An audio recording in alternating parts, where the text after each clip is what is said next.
течение последних 6 месяцев экспедиция моего отца Владимира Ефимова занималась бурением льда и исследованием найденных в нем доисторических ископаемых на станции Антарктида-1.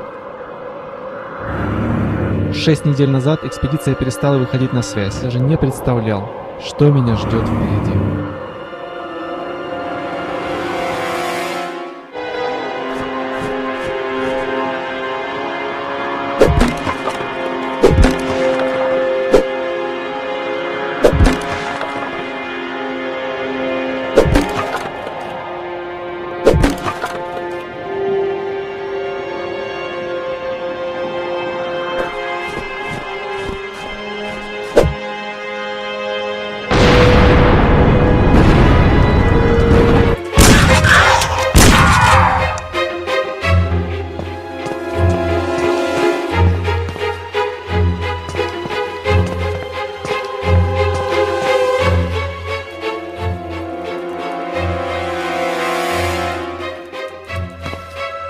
Кажется, придется прыгать.